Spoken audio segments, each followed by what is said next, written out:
오늘 국제원자력기구 IAEA가 일본 후쿠시마 오염수 해양 방류 계획의 안정성을 검증한 최종 보고서를 공개합니다.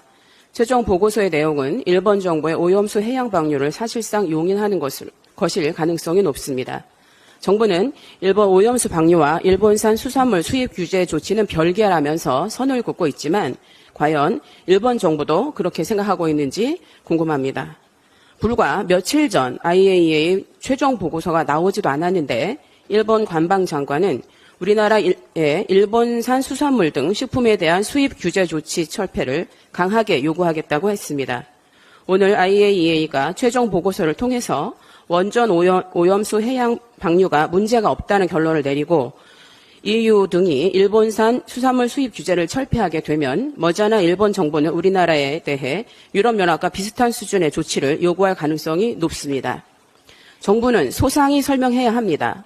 일본이 이와 같이 후쿠시마 수산물 수입 규제 철폐를 요구한다면 정부는 일본의 요구를 어떻게 물리칠 수 있는지, 또한 WTO 재소송을 진행한다면 정부는 어떻게 승소할 수 있는지 구체적으로 준비해야 합니다. 과거 후쿠시마 수산물 수입 금지와 관련해서 WTO 재소에서 1차 패소했던 경험을 잊지 마시기 바랍니다.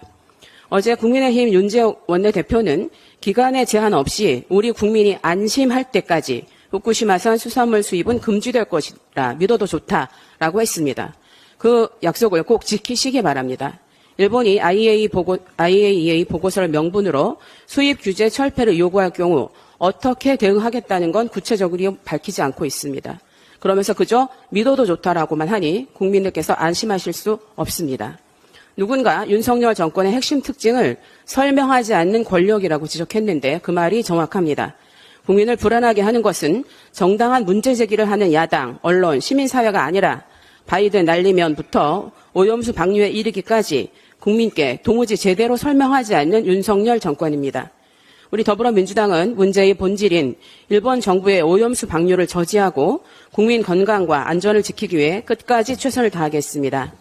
윤석열 정부와 국민의힘은 진정 국민 안심을 바란다면 국민의 뜻을 받들어 일본 오염수 방류 저지에 함께하고 후쿠시마 수산물 수입 규제를 흔들림 없이 지속하기 위한 국제법적인 대응을 실질적으로 또 구체적으로 철저히 준비해 주시기 바랍니다. 이상입니다.